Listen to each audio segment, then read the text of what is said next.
I'm here today, I'm back at Bannockburn, and I'm filming something today that I feel is very important in getting a good grip and understanding on the battlefield.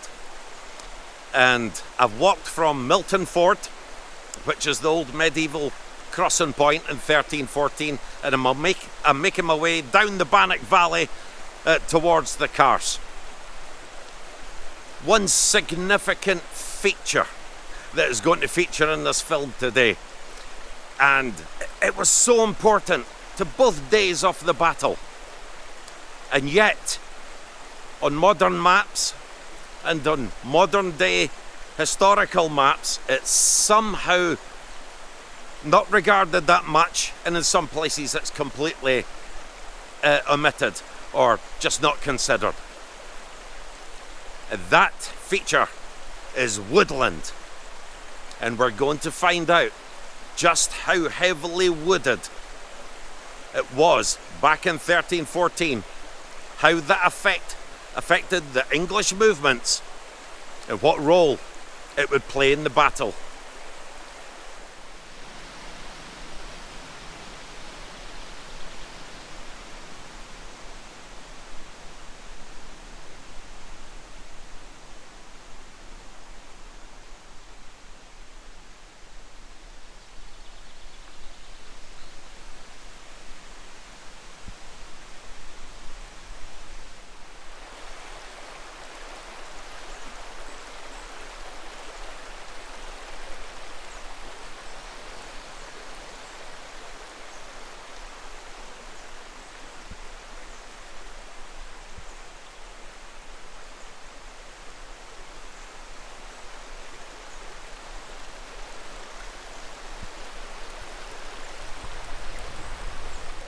Even today, if you take a walk along the Bannock Valley down towards the Carse area, you will find out just how densely wooded this area was.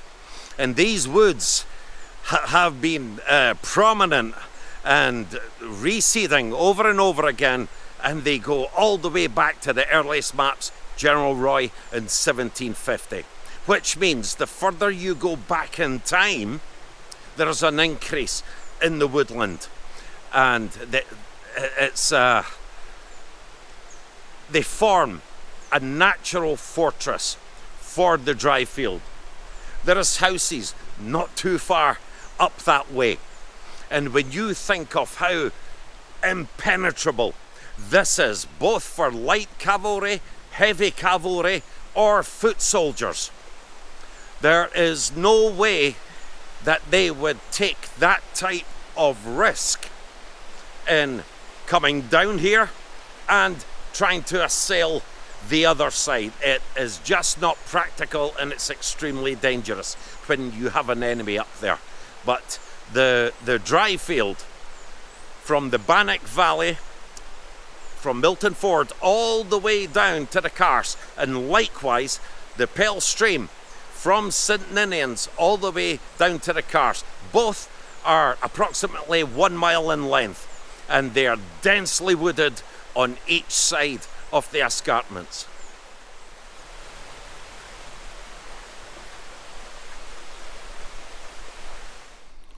What you can see here is just how steep these escarpments are. Now in the Dryfield, they are 60 feet high in places.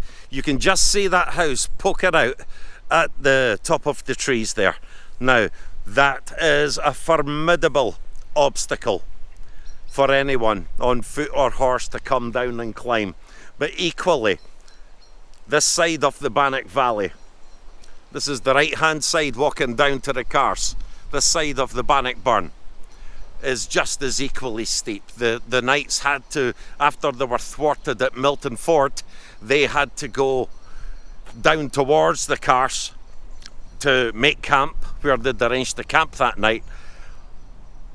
And we also know that Clifford and Beaumont made their way along the way, and they came up the escarpment at the Pale Stream and St Ninian side because they found that very difficult going. Robert de Bruce would use this natural fortress, this immense and great fortress, to deny English access to the Dryfield. And as we will see, the Dryfield was heavily wooded in 1314.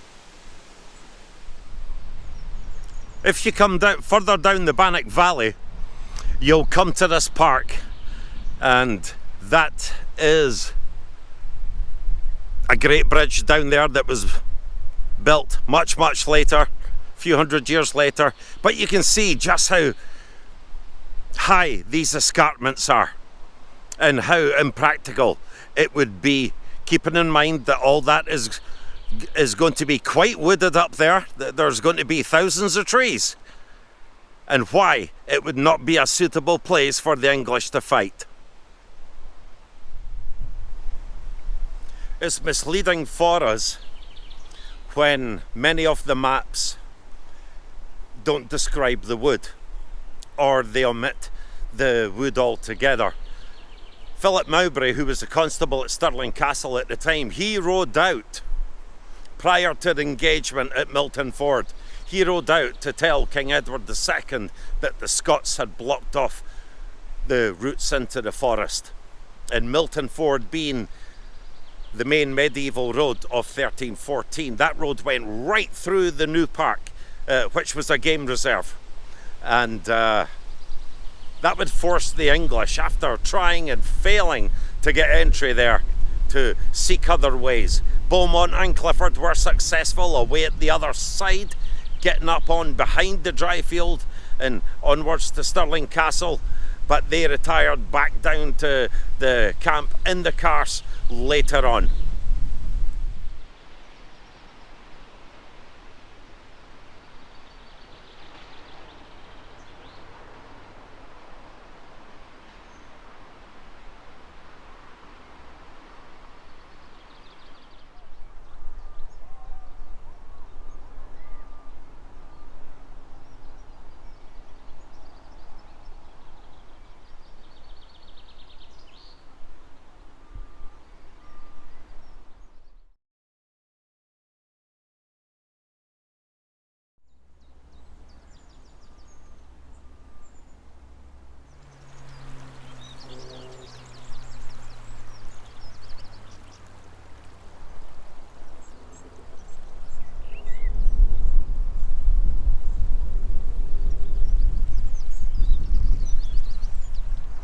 So as you come out of the Bannock Valley and you get down here where we're now on the Carse floor, the steepness starts to smooth itself out, and just over there is roughly where the English would have forded the river into their camp in the Carse. It's the only place to ford apart from Milton Ford, so that's a full mile to get down here and be able to ford the river, but because the embankments, the escarpments on both sides are just impenetrable. They just they're a treacherous zone before a knight meets any enemy.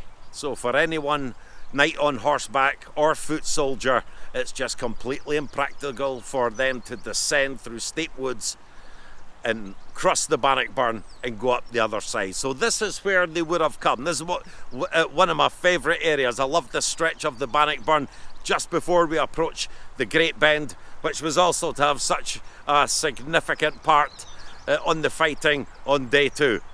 But now we're going to look at the wood. Now, what the English did here when they made camp, they don't want to be harassed at all. So the first sensible thing to do is to camp out of bowshot from the Scots. And when you have Balquhidderock Wood descend, there's a housing scheme now at the bottom of it. Now, that stretches for about 400 metres. That would have been wooded back then. And so the wood that the Scots came out of would have played quite a significant part on the very next day. But because the English says that them believing the Scots to be far away, up on the Dryfield defending that, they did not expect to be attacked. The Scots came out the wood And the English said that all of a sudden they were very close.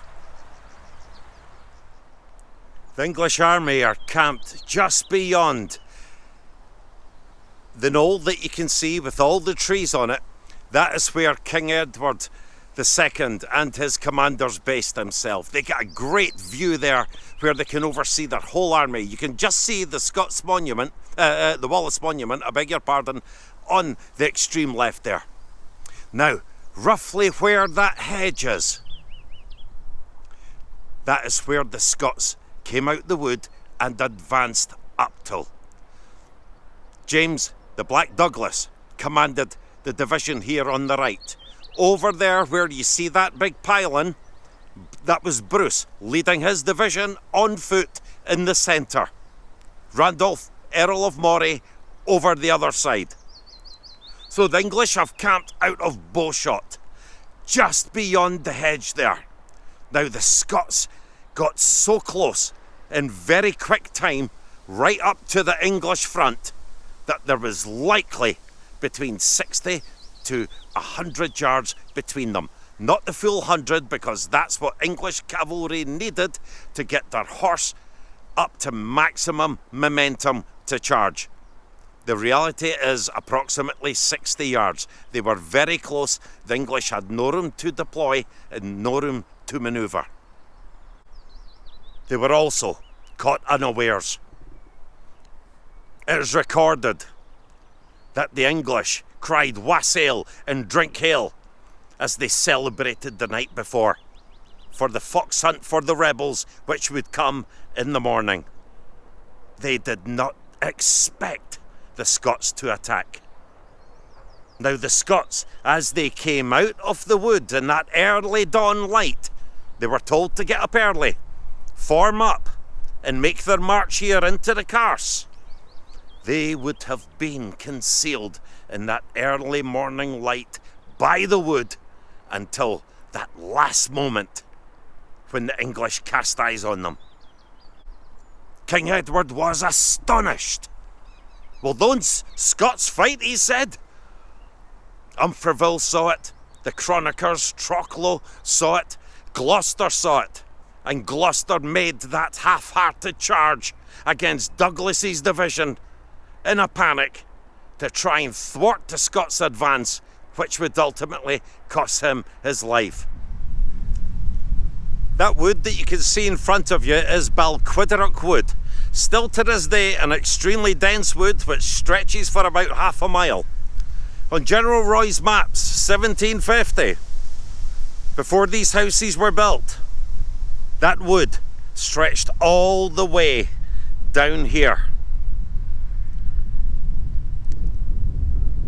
And just beyond the road there, at the other side of the trees and the railway line, is the carse.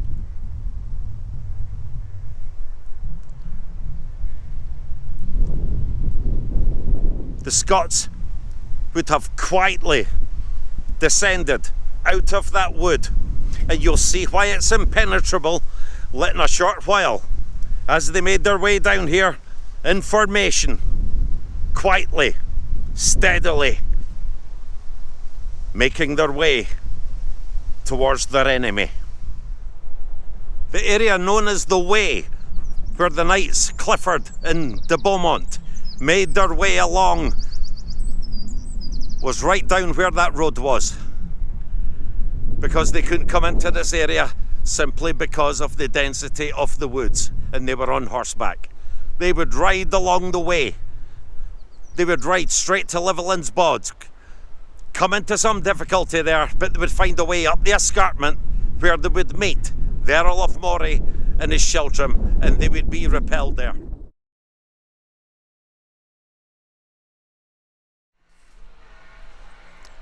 This is the beautiful, dense area of Balquhidderock Wood, so pivotal to the battle.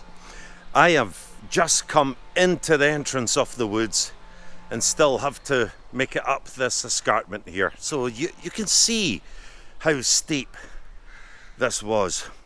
This is an invariant for the time. This wood here goes back 7-8 centuries at least.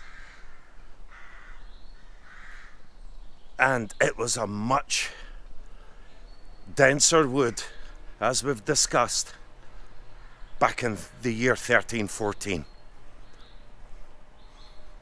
You can just imagine the Scots, well rehearsed, making their way down there, the Dryfield completely protected, almost all this side, all the eastern side by the Dryfield, by the wood. A natural fortress, one which Bruce would use to his ultimate advantage. And once the Scots descended beyond, through, beyond the houses and towards the carse, they would have gotten very close to the English army before they knew it. So as you can see, I'm 3/4 of the way up into Balquhidderock Wood now. This is a path going down through it. You can see those people walking down there and the road at the bottom. You can see why it's a natural fortress. You can see why it protects the Dryfield. And you can also see why Clifford and de Beaumont had to skirt around the wood all the way at the bottom, go along the pathway, the open plain as they called it, between the wood and the carse, to try and get some type of access to the Dryfield. Indeed, a natural fortress, and Bruce knew what he was doing.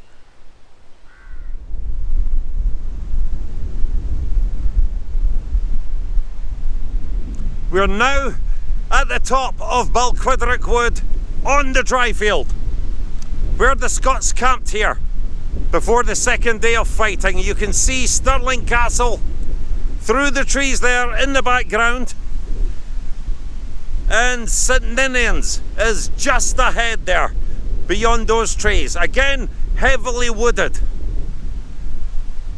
All of these houses here, Bannockburn High School, and where Balquhidderock Wood stretches right along to its eastern extremity there, a good deal of woodland.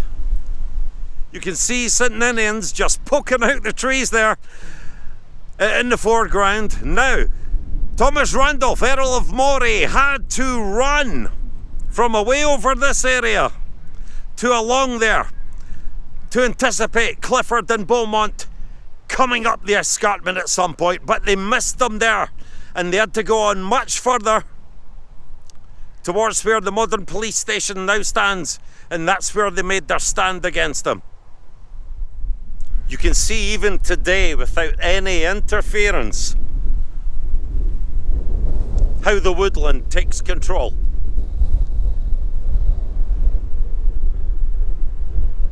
And although the Dryfield area up here, because it's dry, would have been a bit more sparse than Balquhidderock Wood over there, they would still have had, because these trees are down in undulated ground, they're in lowered ground which would soak up moisture, hence the lack of trees on the high bit here. But trees there would have been. This is where the Scots made their camp,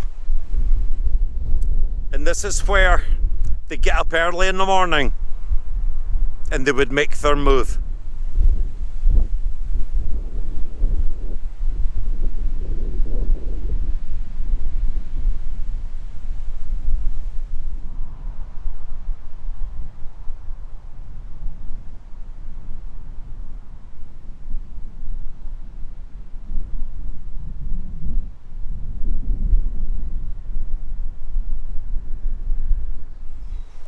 So we know that the entry to the new park was at Milton Ford, the only place that could cross the Bannockburn up and down for a mile each way. That's the entry to the new park. I would love to have been alive back then just to see the land as it was. What a place. It must have been a phenomenally beautiful place. And what's interesting is the Reverend Thomas Miller, When Thomas Miller did his project, he was trying to determine the boundaries of the new park. And he determined that it was wooded right up until 1369. Long time after Bannockburn, a long time. Bruce had been dead and gone by then. Here's the thing. There are, if you read all the sources, there are at least 17 references to Woodland in all the chronicles. Now that says a lot. That shows how significant Woodland had a part to play when we talk about the ground, the terrain that the battle was fought under. And as I say, it is misleading when we look at maps that don't have any woodland on them. Many of the researchers and historians don't mention woodland at all or see it as a significant feature in the battle. But it was a significant feature.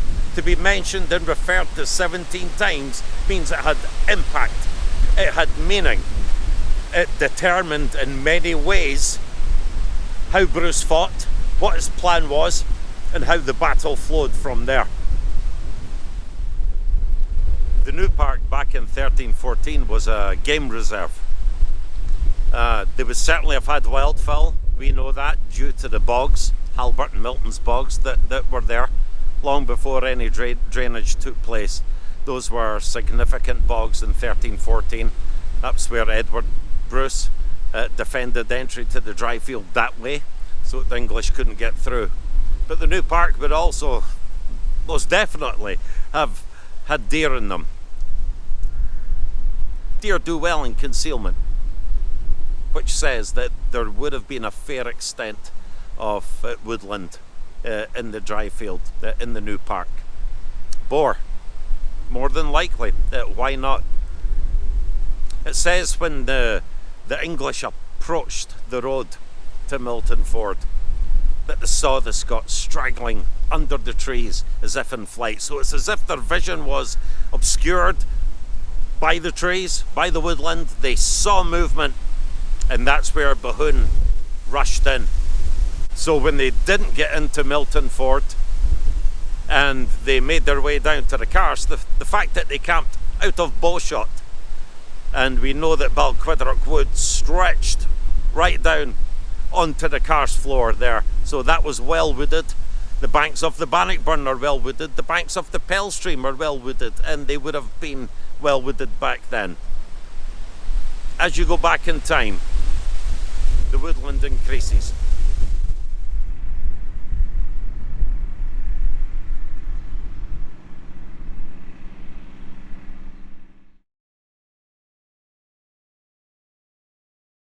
So I'm back here at Milton Ford, the medieval road and the crossing point in 1314, and you can see how much this was a bottleneck for the English to come down here and to try and cross.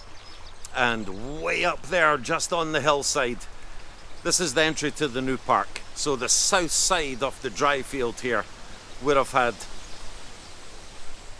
be quite dense in trees, and it's said that Bruce was seen, his soldiers were certainly seen straggling underneath the trees. But this is where Bohun made his attack ahead of the division, including Gloucester and Hereford, and this is where they were denied entry to the new park. The new park, which was quite substantial. You need to look at the Reverend Thomas Miller's work on trying to establish the boundaries of the new park. Personally, I think the boundaries would have been where King Edward II said they were, and I've no doubt that if he was chasing a deer in the new park and it got beyond the boundary, that he would cease the chasing anyway. But it was quite an expansive area, and quite wooded as well, which is not shown on many of the maps. General Christensen has woodland on the maps, but it's not shown in that many, and that's a shame, because woodland is a major feature of understanding how the Battle of Bannockburn unfolded over the 2 days, and especially early in the second day, where it played an early part in the fighting when the English saw the Scots emerge from the wood, and which shows you was just how much of a natural fortress the woodland was, the Dryfield area was, with all the steep embankments that the English did not get access. Therefore, the battle could not have been fought in the Dryfield. The battle was fought indeed in the carse. No sources ever mentioned that the English were able to get out the carse, and John Barber himself says that it was fought down in the carse among the pools. If you've liked this video, thank you for walking in the footsteps with me. Subscribe, be at the front line to receive future videos. Thank you.